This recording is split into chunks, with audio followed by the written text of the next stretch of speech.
Buenas tardes, os presentamos a María Victoria Requena, una joven arquitecta que actualmente se encuentra realizando su tesis doctoral en la Comunidad Autónoma de Andalucía. Bueno, pues antes de entrar en detalles acerca del objetivo y el desarrollo de tu tesis, nos gustaría que te presentaras y que describas el camino que te ha traído hasta el momento en el que te encuentras actualmente. Bueno, hola a todos. Como ha dicho Marta, yo soy María Victoria y estoy haciendo la tesis en el Departamento de Estructuras de Edificación e Ingeniería del Terreno en la Escuela Técnica Superior de Arquitectura en la Universidad de Sevilla. Tengo una beca predoctoral, como casi que si no tienes beca, pues casi que es imposible hacer el doctorado, así que soy una de las privilegiadas. Empecé con la beca en 2018. Yo terminé la carrera, son 6 años, arquitectura son 6 años.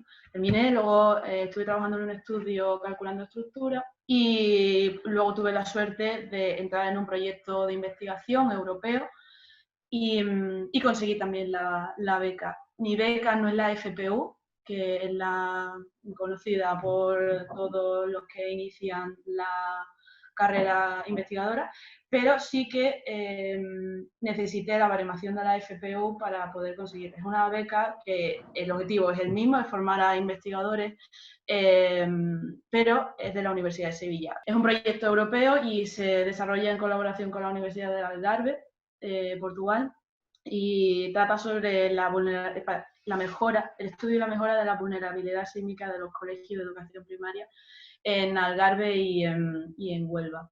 Voy a contar un poco cómo empecé o cómo fui acotando, porque al final lo que pasa cuando empiezas con la tesis es que tú crees que te va a dar tiempo a todo y empiezas con un proyecto súper ambicioso. A mí me pasó.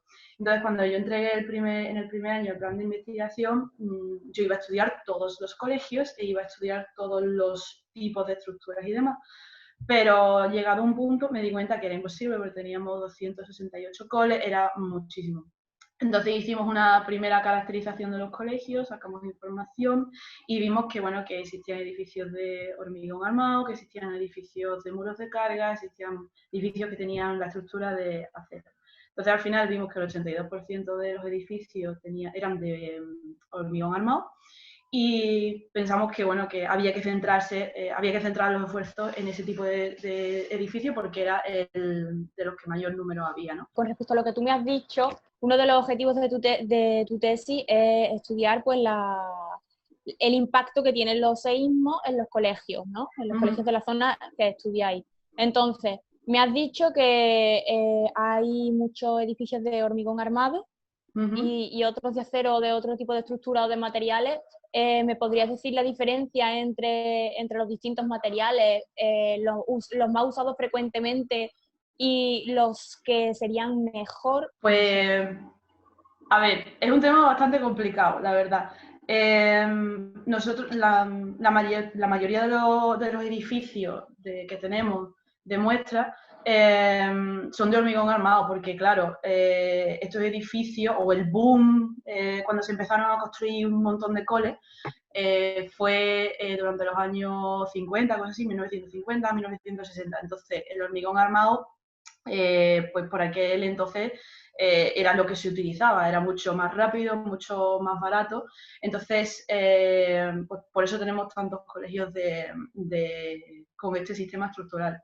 El problema de los muros de carga es que su comportamiento sísmico es mucho mayor. Por ejemplo, cuando estudiamos edificios de hormigón armado, nosotros lo que hacemos es que tenemos la estructura y le introducimos cargas horizontales para simular el movimiento del sismo, ¿no? Entonces, en hormigón estamos hablando, o nosotros tratamos de medir esos desplazamientos que se producen al movilizar la estructura.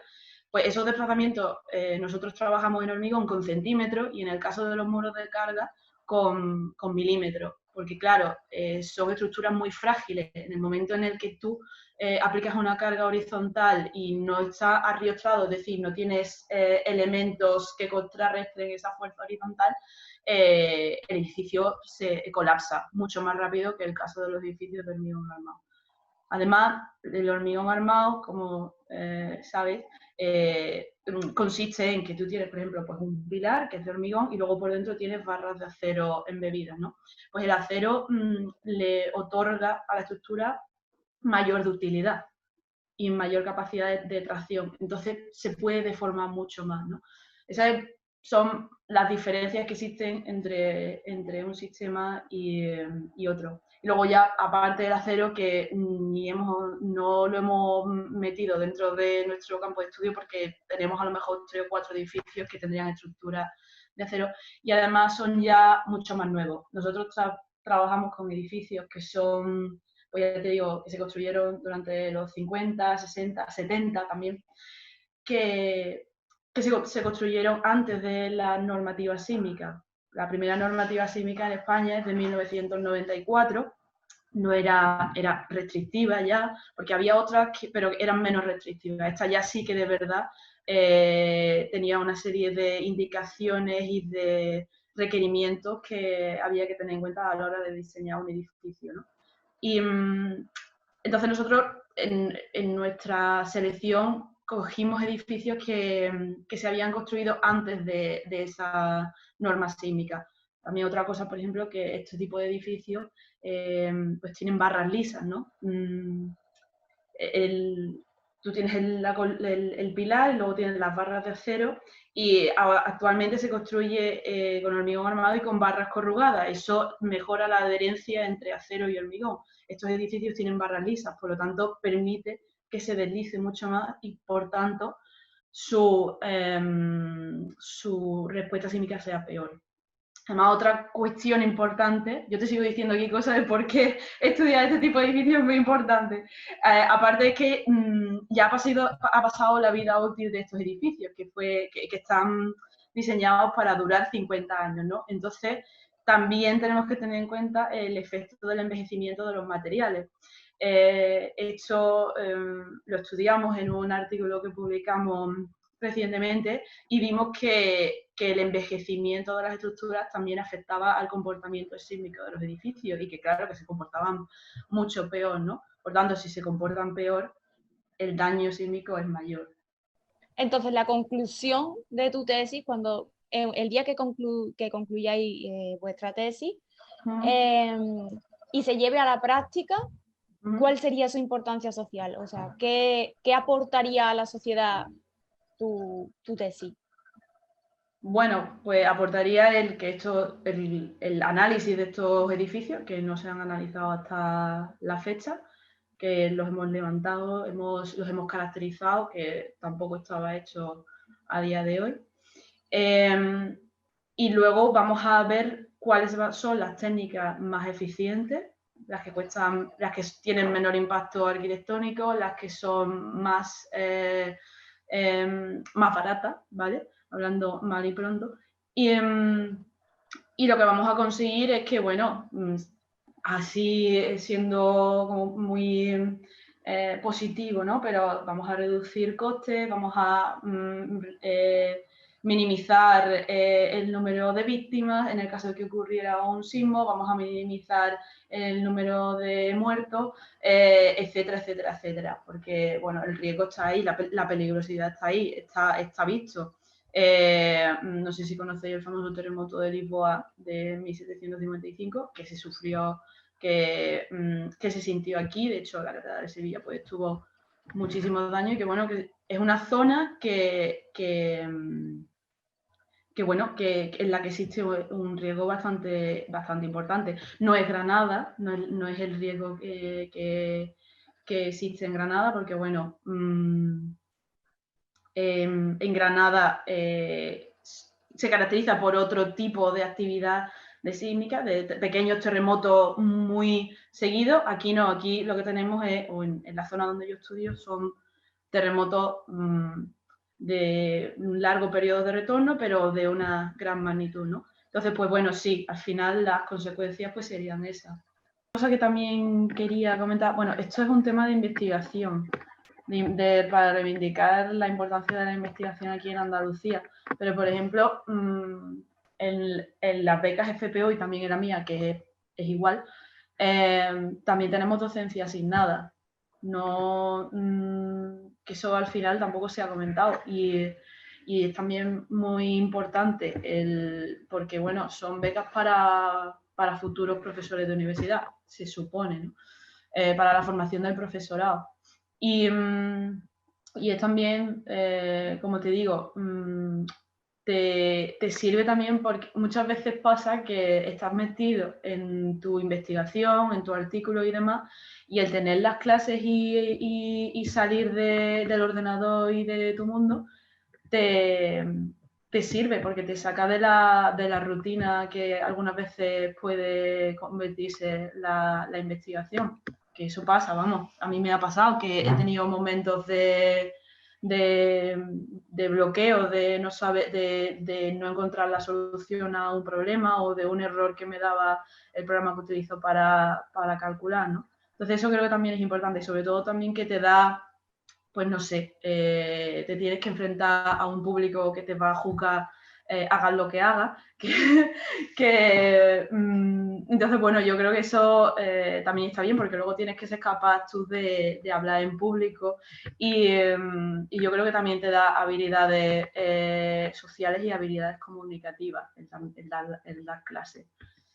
Ahora que tú te has referido al tema de la investigación y tal, ¿tú consideras que es algo temporal o por el contrario pretendes quedarte investigando indefinidamente? ¿O cuáles son tus expectativas cuando acabes de hacer lo que estás haciendo?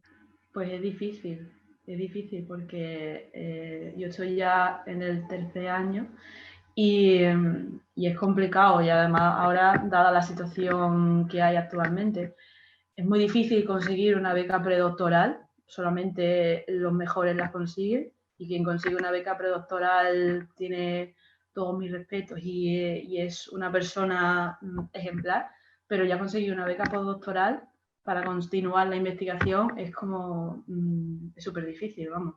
Y sobre todo porque no hay muchas becas postdoctorales, es muy difícil. Aquí en España hay poquísimas y yo ahora me estoy encontrando con eso, con que los 4 años que he tenido o que voy a tener de estabilidad son geniales, estás súper bien, estás a gusto, no te tienes que preocupar, estás haciendo lo que te gusta, investigando, pero cuando se termina la tesis hay un abismo, porque en la universidad es muy difícil que salga algo porque bueno, se tienen que dar las circunstancias y luego conseguir una beca, ya sea a nivel europeo o nivel estatal, postdoctoral, es muy complicado. Entonces, pues no sé qué es lo que va a pasar. Es un mundo de incertidumbre porque es complicado. Yo creo que todo... Sí, dime.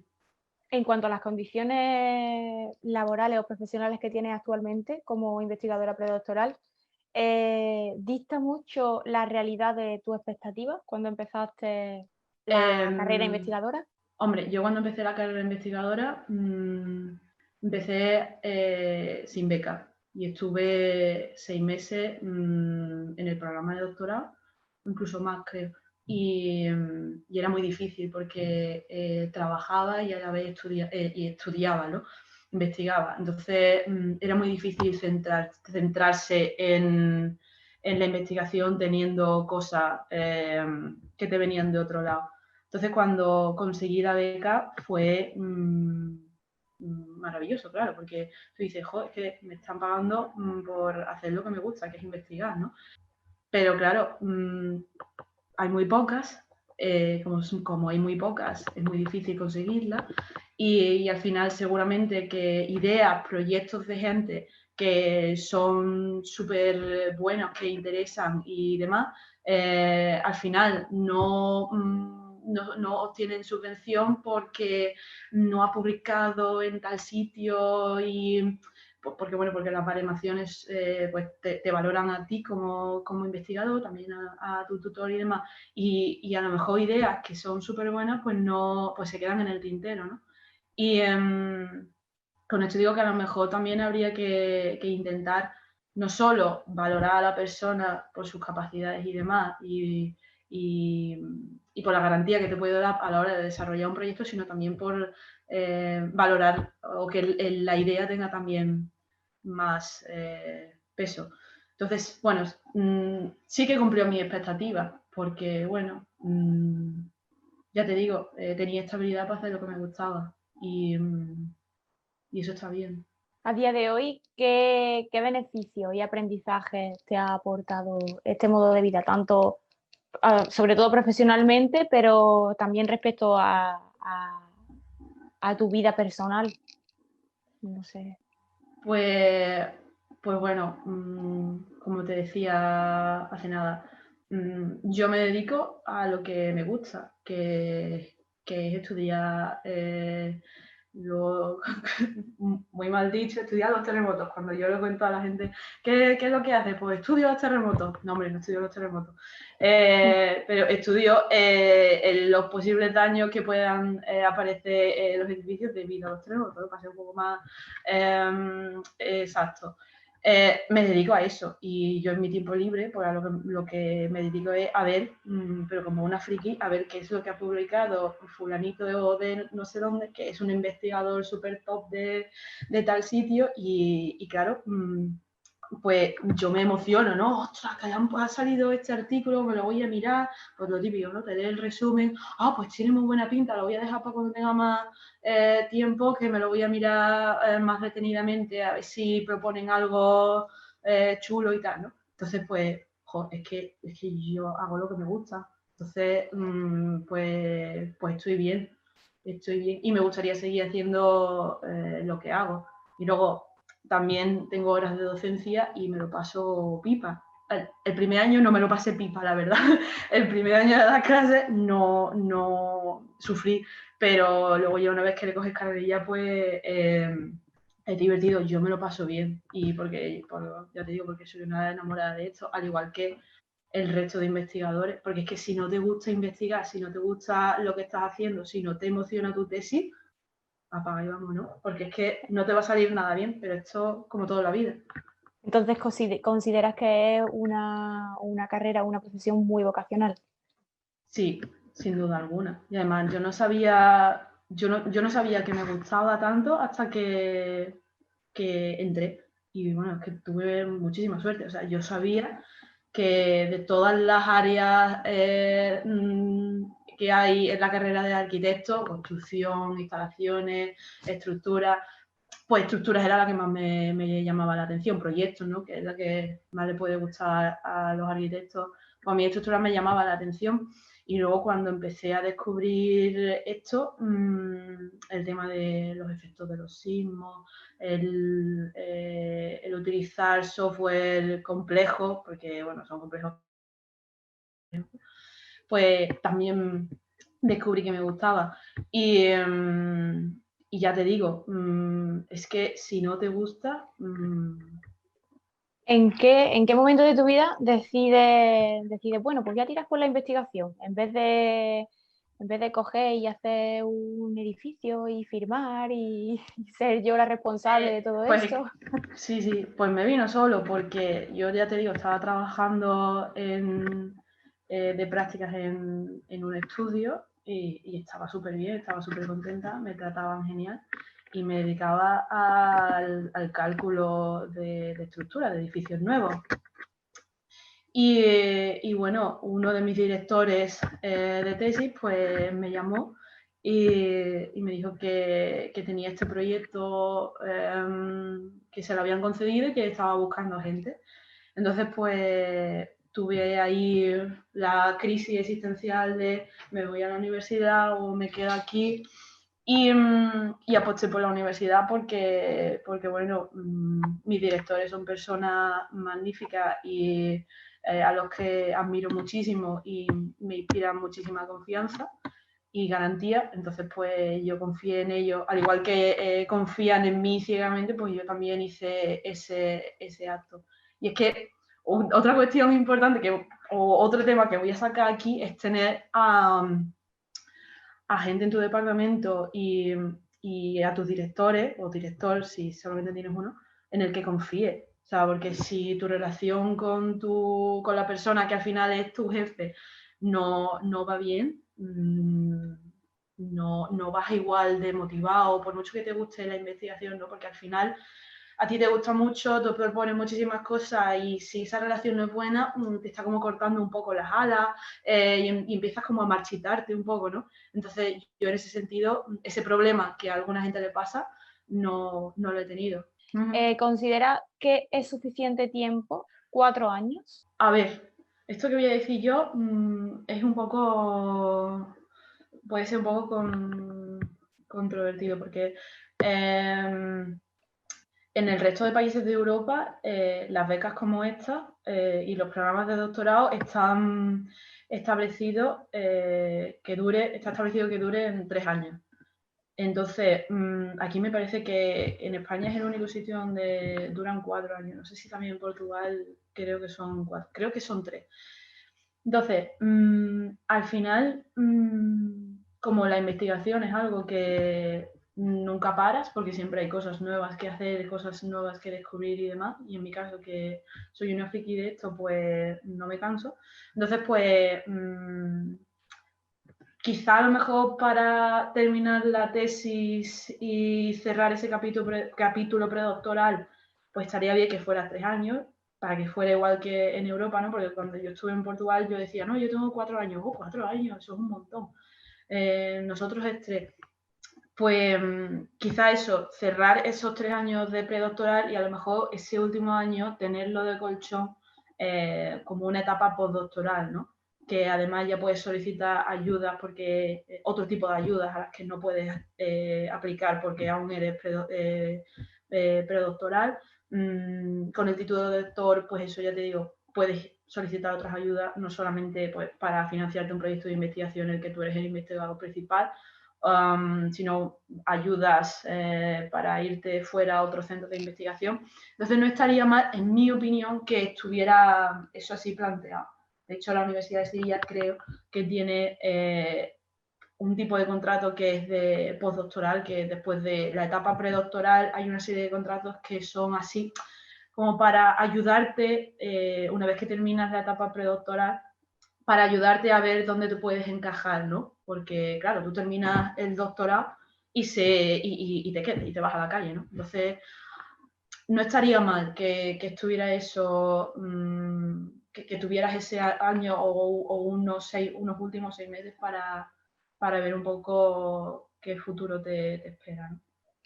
Porque en 3 años yo creo que 3 años y medio creo que es suficiente.